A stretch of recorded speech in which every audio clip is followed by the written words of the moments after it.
Ya pemirsa, bisa dikatakan selain suara NU yang diperebutkan di Pilpres 2024, sebentar dulu bahwa suara anak muda juga diperebutkan. Dan bisa jadi ini menjadi penentu kemenangan. Anak muda seperti apa? Bisa dikatakan yakni adalah Gen Z bahkan juga milenial. Pertanyaannya, apa yang akan dilakukan oleh Capres dan juga Cawapres untuk menjaring suara pemilih muda? Strateginya apa? Ini akan saya bahas di Apa Kabar Indonesia Malam pemirsa. Di Studio TV One sudah hadir pengamat politik kita Mas Umam. Selamat malam, Assalamualaikum.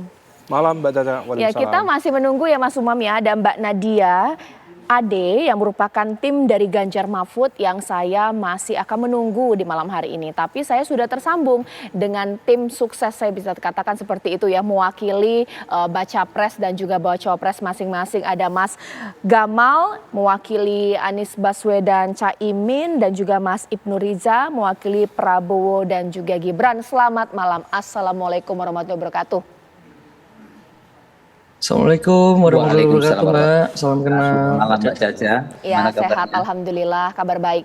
Saya pertama kali ingin ke Mas Ibnu Riza, mengingat bahwa secara survei, beberapa survei mengunggulkan Prabowo disukai kalangan milenial, bahkan ada Gibran di sana. Sepercaya diri apa?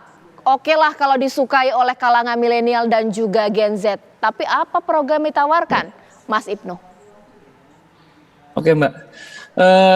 Salam kenal semuanya, teman-teman dari tim ses Pak Ganjar dan Pak Mahfud juga, Pak Anies Mahfud. Kali ini Mbak, generasi muda perlu kepastian siapa kandidat yang paling peduli dan mempersiapkan masa depan generasi muda secara sungguh-sungguh. Dan saya rasa visi misi Pak Prabowo dan Mas Gibran itu jelas mengantar kami para pemuda sebagai jembatan untuk khususnya kita kedepannya ada Indonesia Emas 2045. Di situ ada pengembangan sumber daya manusia, lalu pengembangan industri kreatif. Nah, itu sebagai bukti bahwa beliau Dedi Prabowo, kami sebut dari Bipro panggil Pak Prabowo itu Dedi Prabowo sebagai ayah kami, dan Mas Gibran itu akan menjembatani kami, memberi ruang lebih besar lagi untuk kami sebagai pemuda Indonesia untuk mencapai Indonesia Emas 2045. Gitu, Mbak. Oke, sekarang saya ke Mas Gamal. Mas Gamal, tadi dikatakan bahwa pasangan Prabowo Gibran paling peduli lah dengan anak muda. Nah, Amin ini seperti apa nih? Oke, baik, terima kasih. Jadi pertama saya ingin sampaikan kepada anak-anak muda kita bahwa kita generasi muda jangan mau dijadikan objek politik, komoditas politik, mangsa politik, target politik, dan sasaran politik. Jadi jangan pilih seorang pemimpin yang mendekati generasi muda dengan gaya berpakaian, bermedia sosial, ataupun gaya bicara. Jadi pilih pemimpin yang tahu apa yang diharapkan, dibutuhkan oleh generasi muda kita hari ini, mengetahui permasalahan. Nah, yang pertama kalau kita lihat pada survei yang dilakukan oleh indikator misalkan ya, masalah utama generasi zilenial hari ini itu adalah 24,2% menciptakan lapangan kerja, lalu 18,8% mengendalikan harga kebutuhan pokok, dan yang menarik 13,2% adalah pemberantasan korupsi ya. Dan itu pun hampir sesuai dengan generasi milenial, di mana 29,4% mengatakan masalah utama mereka adalah mengendalikan harga kebutuhan pokok, dan 21,1% mengatakan menciptakan lapangan kerja, dan 12% mengurangi kemiskinan. Jadi menurut saya itu yang paling pertama, bagaimana sebagai seorang calon presiden yang kelak akan memimpin itu memahami apa masalah yang dihadapi oleh generasi muda kita hari ini. Oleh karena itu pasangan Capres Amin memiliki 8 program, 7 program untuk generasi Z dan milenial, dan yang paling utama adalah menghadirkan lebih dari 15 juta lapangan kerja baru termasuk green jobs ya. Dan yang kedua Mbak dan kawan-kawan semua, saya yakin ada 3 poin penting yang akan menjadikan pasangan Capres Amin itu saya katakan kompatibel dengan generasi muda hari ini. Kalau kita buka survei CSIS, ketika mengkomparasi karakter pemimpin di tahun 2019 dengan yang diharapkan saat ini di pemilu 2024, Yang menarik di 2019 kemarin, ya 39,2% masyarakat ingin pemimpin yang merakyat dan sederhana. Sekarang angkanya hanya 15,9% yang menginginkan pemimpin yang merakyat dan sederhana. Nah, di sisi lain, pada 2019 hanya 11,1% masyarakat yang menginginkan pemimpin yang jujur atau anti korupsi. Sekarang angkanya 34,8%. Masyarakat generasi muda ya, itu menginginkan pemimpin yang punya sikap jujur dan anti korupsi. Dan hasil itu pun saya pikir sesuai dengan beberapa lembaga survei lain yang menunjukkan hasil yang serupa, misalkan digambarkan oleh survei SMRC. Nah, artinya apa yang saya katakan, Mbak? Yang kita butuhkan hari ini, itu jadi anak-anak muda hari ini itu sudah jengah, jijik dengan para politisi-politisi gitu, yang menggunakan cara-cara kotor dalam berpolitik ya. Saya ingin katakan lebih dalam, bahkan what comes to the mind when we hear the word politik? Apa yang muncul dalam pikiran anak-anak muda hari ini ketika mendengar kata politik ya? Ada yang mengatakan politisi saja tidak percaya dengan ucapannya. Mereka terkejut ketika masyarakat mengerjakannya. Jadi poin saya yang terakhir dalam konteks ini adalah tugas kita itu bukan sekedar memenangkan kontestasi politik, tapi juga menginspirasi generasi muda untuk berpolitik dengan santun, bijak, dan berkarakter. Dan terakhir, survei CSI juga mengatakan bahwa ketika ditanya apa kompetensi utama yang dibutuhkan pemimpin, 28,7% paling tinggi mengatakan kemampuan membuat perubahan. Dan narasi perubahan saya pikir kompatibel dengan harapan generasi muda. Ditahan dulu Mas Gamal, kita masih punya banyak waktu. Sekarang saya ke Mas Umam.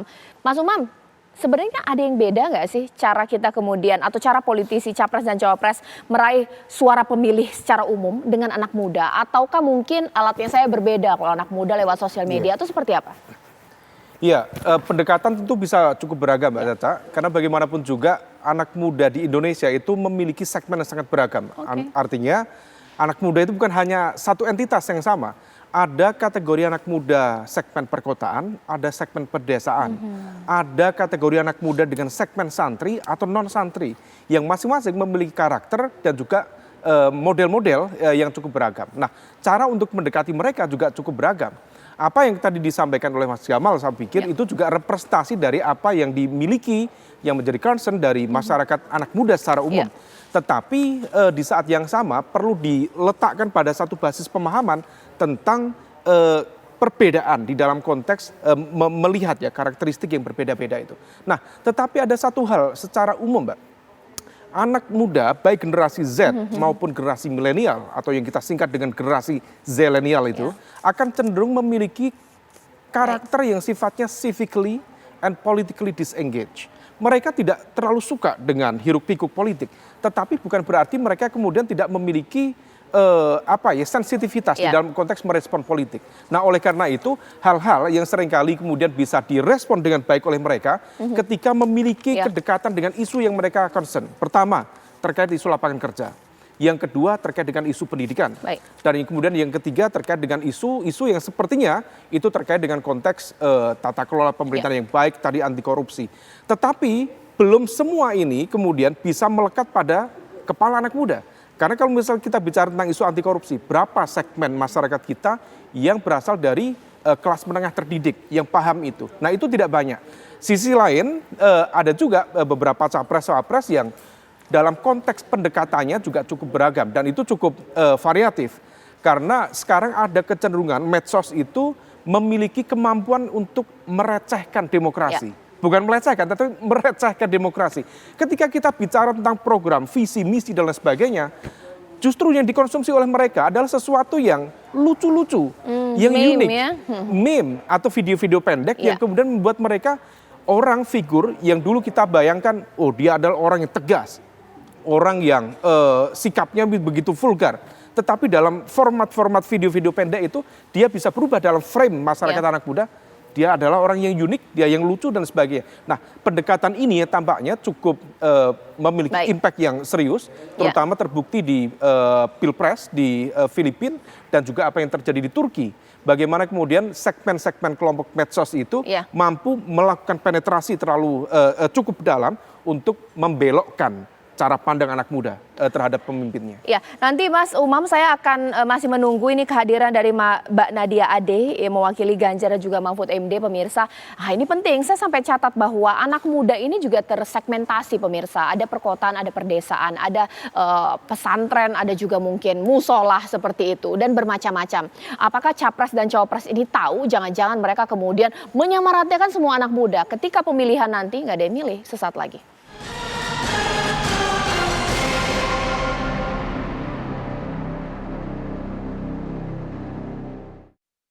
Sekarang kita lihat dulu ini pemirsa ya, ini berapa banyak sih jumlah pemilih Gen Z? Ada 22,85% pemirsa, sementara pemilih milenial ini 33,60%, total pemilih muda 56,45%. Pantaslah kalau mereka kemudian berlomba-lomba untuk meraih suara pemilih muda.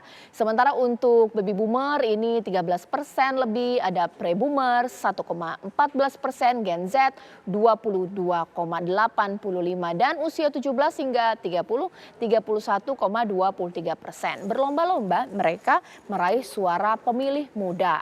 Strateginya pun juga cukup banyak. Sekarang kita akan lebih spesifik ya, mengingat bahwa tadi Mas Umam mengatakan ada segmentasinya anak muda, jangan pukul rata semua. Saya ingin ke Mas Ibnu Riza, karena salah satu kebijakan dari Prabowo Gibran ini sendiri adalah salah satunya kredit startup ini sudah dikritik, banyak yang mati mau dikreditkan. Seperti apa Mas Ibnu? Ya, saya rasa program dari Mas Gibran soal kredit startup milenial ini adalah salah satu harapan dari pemuda Indonesia sekarang, karena di mana inovasi dan kreativitas dari para pemuda ini banyak terhambat di modal ya. Jadi saya rasa untuk kedepannya ketika misalnya terpilih, insya Allah Pak Prabowo dan Mas Gibran ini bisa membangkitkan semangat para pemuda, khususnya kewirausahaan para pengusaha muda yang di bidang startup ini akan menjadi satu jalan di mana mereka akan lebih lagi semangat untuk berkarya, berkreasi, berinovasi di usaha khususnya startup milenial. Ya. Mas Ibnu, memang anak muda di kampung ada yang mau bikin startup. Ini berarti segmentasinya mana kota kah yang dipikirkan oleh Gibran yang akan didukung atau juga keberpihakan ini hanya untuk perkotaan? Mbak, kalau di sekarang kebetulan background saya dari dunia gaming industry. Nah, saya setiap di daerah mereka sudah peduli akan teknologi. Mereka sudah peduli akan transformasi digital. Mereka semangat, mereka punya keinginan untuk mengembangkan sains, teknologi, dan sekarang tidak ada batas di zaman transformasi digital ini untuk mengetahui bagaimana caranya mereka masuk ke dalam perkembangan teknologi ataupun transformasi digital. Oke, sekarang saya ke Mas Gamal. Mas Gamal, salah satu kebijakan spesifik dari Amin ini kan, Anies dan juga Caimin kan menciptakan lapangan kerja. Gimana caranya? Ini bisnis lagi megap-megap. Ini too good to be true atau seperti apa? Baik, terima kasih Mbak. Jadi saya ingin masuk sebelum ke poin itu, ada 7 program sebetulnya yang menjadi gagasan utama dalam konteks pasangan Amin ya. Jadi kita ingin membentuk generasi emas bukan generasi cemas. Tadi saya sudah bahas poin pertama, yaitu menghadirkan lebih dari 15 juta lapangan kerja baru. Lalu kedua, kita juga punya concern mengembangkan kewirausahaan di Gen Z dan milenial melalui pelatihan, pendampingan, dan pemodalan, dan dukungan pemodalan. Nah, di sini saya pikir poin pentingnya. Jadi kalau kita lihat data, Mbak, 49,2% startup itu gagal karena no market need. Dia mengembangkan sesuatu yang orang lain tidak inginkan, orang lain tidak butuhkan, orang lain tidak harapkan. 29% baru ran out of cash, kehabisan uang. 23% not the right team. Jadi satu poin penting yang ingin jadi perhatian Amin adalah bukan sekedar memberikan sebuah pemodalan, tapi memberikan sebuah pelatihan, pendampingan, inkubasi, akselerator bagi kewirausahaan di generasi muda kita hari ini. Ketiga, concern kami adalah tersedianya berbagai beasiswa dalam dan luar negeri serta menyediakan minimal 2 juta hunian terjangkau di pusat kota. Dan ini poin penting, ada satu informasi penting adalah kita punya satu concern di kesehatan mental terjangkau. Itu menjadi satu. Ditahan dulu. Mas Gamal, karena sudah ada kritik dari Mas Gamal terhadap pasangan Prabowo Gibran ya, startup hanya diberikan uang, bukan itu solusinya, tapi berikan pelatihan. Wah, ini bagaimana kemudian? Ditanggapi dong Mas Ibnu. Saya nggak mengatakan itu sebagai sebuah kritik. Iya. Saya mengatakan itu sebagai kritik. Mas Ibnu boleh dijawab. Ya, Di 8 misi asta citanya Pak Prabowo dan Mas Gibran, Mbak, ada yang namanya pengembangan SDM, khususnya sains, teknologi, dan juga pendidikan. Jadi saya rasa itu cukup untuk menjawab, Mbak. Bukan hanya diberikan modal ataupun kredit, tapi ilmu itu ya perlu gitu loh. Ya itu di dalam program tersebut atau 8 misi asta cita tersebut sudah terlampir, Mbak. Oke, kalau dikomentari mengenai kebijakan dari Amin sendiri menciptakan lapangan kerja, menurut Mas Ibnu ini seperti apa? Ya, Mbak. Kalau misalnya Mas Ibnu, saya akan berikan waktu juga untuk mengkritik kebijakan dari Anies dan juga Caimin. Ini apa yang kira-kira kurang ini mungkin? Saya rasa di kontestasi politik ini, Mbak, semua kandidat punya program masing-masing. Saya rasa anak muda saat ini ya itu tidak suka konflik, tidak suka kritik masing-masing kandidat. Kenapa anak muda saat ini tidak apatis pada politik? Karena menurut mereka ini adalah pertandingan persahabatan, Mbak. Wow. Jadi kita tahu Pak Prabowo, Pak Anies, Pak Ganjar adalah tokoh-tokoh yang memang terbaik di Indonesia, bersahabat. Jadi mereka sah-sah saja punya program masing-masing, tapi untuk kami yang bisa mempresentasikan anak muda zaman sekarang untuk mencapai Indonesia Emas 2045 ya itu Pak Prabowo dan Mas Gibran. Oke, ditahan dulu. Ini sekarang mungkin saya ke Mas Umam komentarin. Saya itu waktu siaran YouTube saya kemarin itu saya baca komentarnya satu-satu. Kalau dibilang tidak ada yang apatis, ada anak muda yang sedikit apatis dengan jualan para politisi. Dianggap jual di awal nggak ada realisasinya. Gimana? Iya, kalau misal statement itu kemudian muncul secara sporadis, artinya itu bukan sesuatu yang mengada-ada. Artinya juga itu betul-betul menjadi concern yang juga dirasakan oleh banyak pihak. Nah, terkait dengan beberapa hal tadi Mbak, saya coba garis bawahi. Kalau misal memang terkait dengan konteks startup, memang betul bahwa segmen masyarakat kita, terutama dari anak muda, itu relatif sangat segmented, yang memang memiliki concern terhadap perkembangan bisnis startup. Tetapi di saat yang sama juga harus hati-hati dengan janji-janji tentang permodalan dan sebagainya. Memang isu permodalan salah satu hal yang cukup penting. Tetapi di saat yang sama, saya pernah satu kunjungan itu ke ITRI, itu Industrial Technology Research Institute di Taiwan. Dan ITRI itu salah satu lembaga pemerintah yang memang betul-betul memberikan ruang bagi startup-startup yang ada itu, mereka dikumpulkan, kemudian mereka dikarantina, di proses karantina itu mereka dibimbing, diarahkan, baru kemudian mereka yang matang dicarikan donornya. Nah, donor itu dengan perbankan, dengan internasional. Nah, itu yang kemudian perlu difikirkan secara sistematis. Nah, kalau misal kemudian hanya menawarkan permodalan, tetapi tidak memberikan pengarahan secara sistematis, bagaimana kemudian produk yang kemudian dibutuhkan market seperti apa, itu hati-hati, nanti terjebak pada gimmick lagi gitu. Nah, kemudian di sisi yang lain terkait dengan konteks, kalau misal bicara ketenaga kerjaan, PDB kita Mbak, itu didominasi 60% lebih kontribusinya dari UMKM. Problemnya UMKM 60%, mayoritas dari UMKM kita itu bukan produsen, tetapi seller, mereka penjual. Itulah kenapa kemudian produk-produk dari luar negeri, terutama dari China, itu masuk ke sini, tetapi kemudian dijual ulang oleh produk-produk UMKM kita. Nah, yang bisa dan penting bagi capres-capres, bagaimana kemudian meng-encourage. Jadi economic empowerment itu, pemberdayaan ekonomi, itu bukan hanya menciptakan UMKM yang sifatnya hanya jualan online dan itu sebagainya. Tetapi bagaimana mereka bisa menciptakan produk-produk yang dibutuhkan oleh masyarakat itu. Kalau misal itu bisa dijelaskan dengan baik, warga-warga di kampung, di pedesaan itu akan jauh lebih nyambung daripada kemudian hanya ditawarkan sesuatu yang sifatnya melangit atau hanya gimmick semata. Nah, tambahan yang lain terkait dengan konteks beasiswa tadi yang disampaikan oleh Mas Gamal ya. Beasiswa itu bagus, baik untuk konteks peningkatan SDM, tetapi sekali lagi harus hati-hati. Kalau bicara beasiswa sekarang tidak kurang-kurang. Beasiswa LPDP itu sangat terbuka lebar.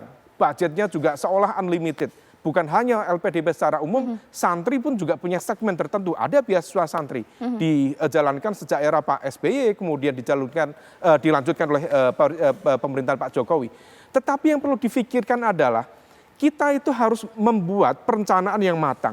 Sebenarnya kebutuhan masyarakat kita, pemerintahan kita dari segmen peningkatan SDM itu apa? Jadi sebelum mengirimkan mahasiswa kita ke luar negeri, dicek dulu kita itu butuhnya apa. Kalau misalnya ini mau buat IKN, berapa itu yang water management, berapa yang sisi environment, berapa yang sisi politik, itu dihitung betul. Setelah itu dipikir ulang. Setelah mereka kembali, itu kemudian bagaimana mereka bisa diberdayakan dengan baik. Karena kalau misal tidak, Mbak, saya punya banyak, saya sendiri bagian dari penerima beasiswa, tapi bukan dari beasiswa Indonesia, saya dari pemerintah luar negeri. Tetapi yang saya rasakan, saya coba cermati, teman-teman itu ketika pulang ke Indonesia, mereka bingung. Terutama bagi mereka yang kemudian belum memiliki afiliasi keorganisasian atau institusi. Ketika mereka balik, mereka seolah dilepas di belantara. Mereka bingung harus berkontribusi di mana. Nah, dana LPDP atau melalui skema beasiswa apapun, itu difikirkan betul. Perencanaannya seperti apa, outputnya seperti apa. Kalau hanya menjanjikan beasiswa, sudah selesai, sudah ada banyak. Oke. Ya, nanti saat lagi saya masih menunggu pemirsa ini, bukan saya berpihak hanya untuk kepada dua pasangan ya pemirsa, karena sampai saat ini saya masih menunggu kehadiran dari Mbak Nadia Ade, tim dari Ganjar dan juga Mahfud MD yang dalam perjalanan menuju ke sini. Sesaat lagi saya akan tanya, oke lah kalau mereka ingin jualan kebijakan-kebijakan khusus untuk menjaring anak muda. Pertanyaannya, Capres dan Cawapres ini mencokok kebijakan yang menurut mereka penting anak muda tanpa menyerap aspirasi langsung dari anak muda, bahkan juga partai yang harus kita cek lagi. Katanya anak muda banget, tapi partainya sedikit mendorong caleg muda untuk terlibat. Sesaat lagi. Akhirnya narasumber saya ini sudah hadir, Mbak Nadia Ade, tim dari Ganjar Mahfud. Malam Mbak, Assalamualaikum. Oke, ini mungkin segmentasi ini akan banyak atau 2 sampai 3 pertanyaan ke Mbak Nadia Ade. Tadi kita sudah sempat berdiskusi mengenai apa yang ditawarkan untuk para pemilih muda di sini dari masing-masing capres dan juga cawapres. Nah, kalau dari Ganjar Mahfud, apa sih yang mau ditawarkan? Nah, yang ditawarkan oleh Pak Ganjar dan Pak Mahfud sebenarnya bagaimana kita mengikuti proses dari demokrasi di 2024 ini, seperti itu. Dan kita juga sangat dibukakan jalan yang sangat luas untuk kita ikut gitu, turut serta di pemilu gitu kan. Dan juga salah satu visi misi yang Pak Ganjar yang sangat-sangat saya sukai adalah 1 keluarga miskin 1 sarjana, Mbak. Jadi beasiswa begitu kan? Iya, beasiswa untuk sarjana. Jadi dengan begitu maka semua anak muda punya kesempatan untuk bisa berkompetisi gitu di dunia pekerjaan dan juga di dunia kreatif dan lain sebagainya gitu. Oke, kira-kira itu bisa diwujudkan tidak? Atau mungkin kalau misalnya kita menggelontorkan sebuah kebijakan butuh uang, dananya ada tidak? Mengingat memang kan semua dana pendidikan itu terbatas. Di tengah ada prioritas-prioritas lain. Tentunya bisa. Masih banyak harapan yang diberikan untuk Pak Ganjar sendiri. Contohnya mungkin dengan tidak bisa menggunakan APBN dan tidak menggunakan APBN. Contohnya kita bisa crowdfund gitu kan, atau dan yang lain-lain lah. Dan juga untuk 2024 sendiri beliau secara langsung datang ke anak-anak muda, ke komunitas-komunitas. Hampir setiap hari untuk melamar anak-anak muda, ayo kita bangun demokrasi yang menyenangkan, yang sehat, kompetisi yang bisa diteruskan ke generasi selanjutnya. Sampai dilamar loh untuk ikut. Nah, mungkin ini boleh dikritisi juga Mas Umam. Ketika Capres dan Cawapres melamar untuk jadi tim sukses yang capek-capek juga untuk berkampanye, tapi untuk jajaran elit, partainya pendukung sendiri sedikit mencalonkan caleg muda. Mas Umam, boleh ini siapa-siapa saja nih partai yang mungkin udah kita, ini kayaknya dikit ini banyak caleg tua ini, Mas Umam. Iya, kita harus cek sekali lagi datanya, Mbak. Karena bagaimanapun juga masing-masing tentu mencoba untuk mengikuti aturan. Kalau based on regulation, memang yang menjadi concern itu adalah soal afirmasi keterwakilan perempuan. Memang di Undang-Undang Pemilu kita itu memberikan keharusan bagi partai-partai politik untuk meletakkan perempuan sekitar 20-30% kalau misal di fase awal pencalonan. Tetapi terkait dengan anak muda, memang per hari ini tidak ada satu rumusan regulasi yang memberikan afirmasi untuk itu. Nah, oleh karena itu kalau misal kemudian memang tren demokrasi kita kemudian memiliki keberpihakan kepada anak muda, seharusnya partai-partai per hari ini juga memberikan ruang yang lebih terbuka. Tetapi kalau misal kita cermati, ada beberapa partai yang tampaknya juga memberikan ruang untuk aktualisasi anak-anak muda seperti yang ada di DPR ya, misalnya seperti Partai Demokrat, kemudian PKS sendiri, kemudian beberapa partai yang lain. Saya pikir seperti PDIP juga ada, Pak Golkar juga ada, tetapi pada porsi yang mana? Dan keterwakilan anak muda di saat yang sama juga harus menunjukkan karakter anak muda yang kemudian lebih fleksibel, juga lebih open minded, lebih bicara tentang progresivitas ke depan, bukan justru anak muda tetapi karakternya seperti yang tua-tua. Jadi tua, bicara gitu. kemudian politik yang transaksional juga. Justru yang anak muda justru terlibat dalam isu anti korupsi dan sebagainya. Nah, situasi ini yang sepertinya perlu kita letakkan dulu. Muda bukan sekedar anak muda keterwakilannya, tetapi bagaimana kemudian kehadiran mereka di tataran pemerintahan betul-betul mampu menghadirkan tadi demokrasi yang substantif, bukan kemudian demokrasi yang justru memecah belah, dan mampu mendorong hadirnya tata kelola pemerintahan yang bersih, yang akuntabel, yang transparan. Itu substansinya. Mas Gamal, boleh dong ditanggapi singkat kalau dari beberapa partai pendukung Amin ini sendiri, bagaimana nih partai-partainya juga memberikan ruang anak muda untuk berpartisipasi? Nggak cuma jadi tim sukses, kalaupun partisipasi kebijakannya anak muda, jangan follow yang tua-tua juga, Mas Gamal. Oke, ya. Tadi saya mau masuk poin pertama soal tanggapan terkait beasiswa yang banyak ya. Kalau kita buka data sekarang hanya 6,4% yang mengenyam perguruan tinggi. Jadi saya pikir Mas Anies punya rekam jejak yang bisa kita andalkan untuk punya concern besar di bidang pendidikan. Itu yang pertama. Lalu kedua, menjawab pertanyaan Mbak Caca. Jadi di PKS misalkan, kita punya regulasi internal minimal setiap dapil itu memberikan 15% kuota anak muda sebagai caleg milenial. Bahkan di angka 30%, 15% laki-laki, 15% perempuan, minimal ada caleg milenial. Jadi total 30%.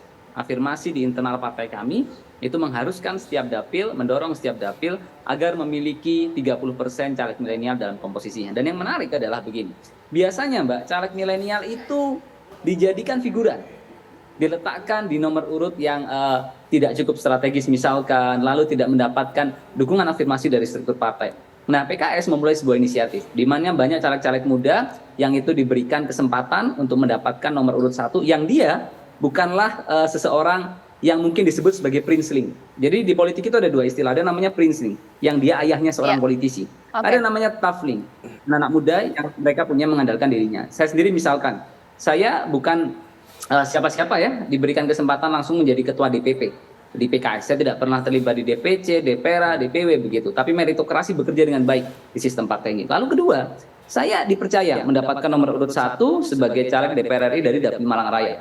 Dan ada banyak sekali caleg muda PKS yang sekarang diberikan nomor urut 1 baik di tingkat DPR RI ataupun di bidang tingkat provinsi. Nah, saya pikir itu gambaran bagaimana PKS dan Mas Anies punya dalam konteks regenerasi yang menjunjung integritas dan meritokrasi. Oke, sekarang saya ke Mas Ibnu Riza. Nah, ini bagaimana kemudian partai-partai pendukung dari Prabowo Gibran sudah memberikan ruang anak muda tidak? Ataukah jangan disuruh capek aja jadi tim sukses? Mas Ibnu. Mbak, saya rasa dengan Pak Prabowo merangkul Mas Gibran itu suatu bukti bahwa sudah ada ruang besar untuk generasi milenial dan Gen Z, bagaimana mereka lebih lagi untuk masuk ke dalam dunia politik, contohnya mencalekkan, contohnya mencalonkan calon kepala daerah, yaitu lebih bukti otentik ya, karena anak muda zaman sekarang perlu bukti yang nyata. Bagaimana Pak Prabowo sekarang merangkul Mas Gibran itu adalah sosok yang mempresentasikan kami, gitu. Oke. Sekarang saya ke Mbak Nadia, ini partai PDIP, salah satu partai dengan partai yang mengusung caleg-caleg tua. Bagaimana bisa dikatakan anak muda sekali? Partai pendukungnya saja ini isinya orang-orang tua, ini seperti apa? Oh, kalau saya mungkin tidak bisa berbicara seperti itu karena saya bukan dari PDIP, Mbak. Saya dari P3. Tapi kalau dari P3 sendiri memang walaupun partai tua sama dengan PDIP begitu kan. Tapi saya sendiri dan teman-teman juga itu sadar betul bahwa dua partai ini punya kontribusi untuk demokrasi di Indonesia itu sendiri, punya sejarah panjang, dan itu yang menurut kami juga menarik sebetulnya karena kami bisa belajar bagaimana perjalanan partai tersebut gitu kan. Kita bisa belajar apa yang harus diambil ke depannya seperti itu.